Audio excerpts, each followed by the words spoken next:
こんにちは、東京ベジライフのなつきです。今日はハル・エルロッドさんという方が書いたミラクルモーニングという本の、奇跡のモーニングルーティンを30日間試してみたら本当にいろいろなことが変わってきたので、そのことについてシェアしていきたいと思います。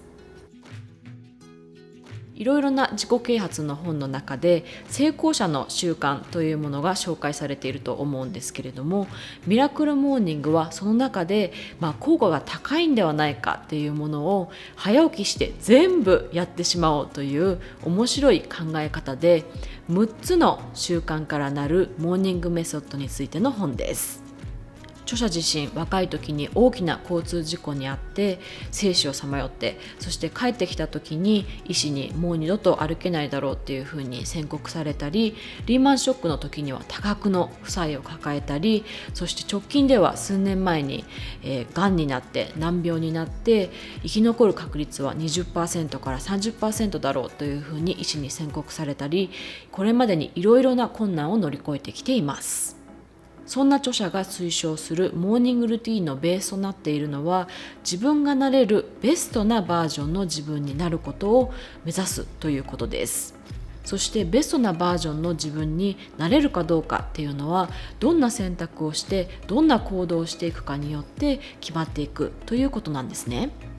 健康、仕事、キャリア、お金、人間関係といったいろいろな側面から生活を考えた時に、誰もが最高レベルの健康であったり仕事、お金というものを手に入れたいと思っていると思うんですけれども、最初からこれぐらいでいいや、大きな目標を立てても身の丈に合っていないしというふうに思いがちだと思います。けれど大きな目標を身の丈に合った目標にしていくためには、目標を達成できる自分に成長していく必要があるんですね。ミラクルモーニングで書かれている6つの朝の習慣は、自分の成長のために必要なもの。仕事、学業、子育て、家事と慌ただしく一日が過ぎていく中で、自分のためだけに、自分の成長のためだけに使える、投資できる時間を見つけるというのはなかなか難しいですよね。なのでそういった慌ただしい一日が始まる前の早朝の時間を自分の成長のために使うというコンセプトです。6つの習慣の詳細については下の概要欄に本のリンクを貼っておきますので、ぜひ本を購入して読んでみていただければと思うんですけれども、簡単に説明すると、まず1つ目がサイレンスで、瞑想やお祈り、呼吸法など静かに心を落ち着けることで、私は10分ぐらい毎朝瞑想を行っています。2つ目が運動、ジョギング、ストレッチ運動やヨガ、掃除など、私はヨガの練習を毎朝1時間から1時間半ほど行っています。3つ目がアファメーションといって、自分自身について肯定的な宣言をすることで、私は5つくらいの目標と、それに向かってしていくことっていうのをアファメーションとして唱えています。4つ目が可視化、ビジュアライゼーション、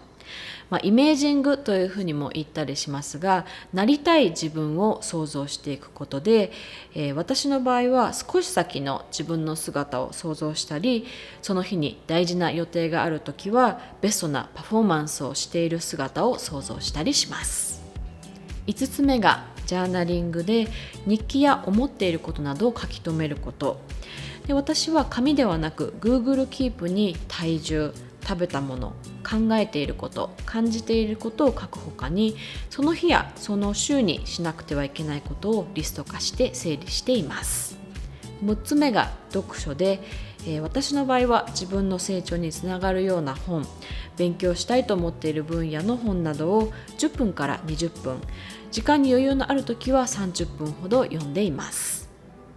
そしてその6つの習慣にプラスして、好きなポッドキャストを聞きながら家の周りを散歩して日光に当たるというのが最近の、ここ1ヶ月の私のモーニングルーティンになっています。6つの習慣を私が毎朝行っている順番にご紹介しましたが、順番は全然変えて大丈夫ですし、ライフスタイルに合わせてそれぞれ行う時間というのを調整しても大丈夫です。例えば朝どうしても時間が取れないということであれば、1分間瞑想をして10分軽く運動をして、そしてアファメーションと可視化を2分から3分行って、ジャーナリングを5分、読書を10分といった形で30分くらいで終わらすことも可能ですが、短い時間でもいいので6つのエレメントをしっかり行うことが重要です。私はミラクルモーニングルーティンを取り入れるまでは、明確な目標というものが持てずにいて、挑戦してみようかなと思っていろいろなことを挑戦するんですけれども、結果については運任せというか、できることはやって結果がどうなるかはコントロールの範囲外というような気持ちがどこかにありました。そして去年は特に、コロナのこともあって、どこか自分のコントロールできないところで状況が決まってしまっていってるという気持ちもあったと思います。そうすると自然と現実的に達成できるのはこれぐらいのレベルかな、で結果がもうちょっとそれより上だったら嬉しいなという感じで、自分から自ら目指すレベルを抑えてしまっていたというところがあって、大きな夢、目標というものも、いつか達成できればいいかなというぐらいにしか思っていなかったんですね。それがミラクルモーニングルーティンを始めてから、やりたいこと、そしてそれをしている自分の姿が頭の中でしっかりと見えてくるようになってきて、そこにたどり着くためのヒントやアイデアもいろいろなところから浮かんでくるようになりました。そして自分が行動することによっていろいろなドアが開いたり、オポチュニティや機会が舞い込んでくるようにもなりました。アファメーションも視覚化、イメージングもそうですけど、毎日しつこいほど繰り返すことで目標であったり、それに向かっていくポジティブなマインドセットっていうのが植え付けられると思うんですね。まだ私の中で大きな目標は達成できていないんですけれども、それに向かって着実に前に進んでいるという感じはありますし、考えれば考えるほど時間はかかるかもしれないけど、計画通りにはいかないかもしれないけど、できないはずはないという気になってきています。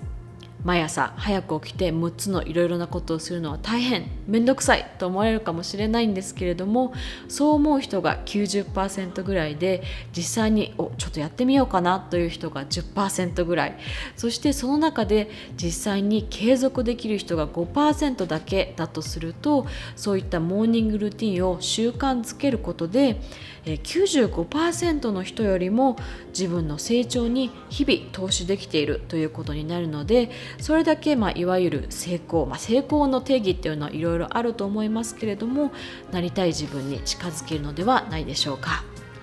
ということで今日はハル・エルロットさんのミラクルモーニングの6つの朝の習慣を30日間続けてみたら、本当にいろいろなことが変わってきたので、そのことについてシェアしました。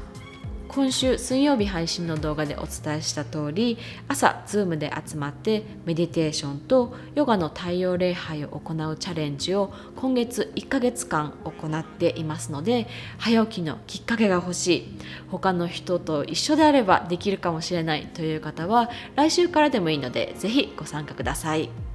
早起きをして自分のための時間を作りたいという同じ目標を持った人たちが集まって、心を落ち着ける瞑想をして体を動かすということが目的なので、もしヨガに興味がなければ瞑想の後ジョギングに行ったり掃除をしたりストレッチ運動をしたりしてもいいですし、ヨガも、自分のプラクティスがある方は自分のプラクティスをしていただいても大丈夫です。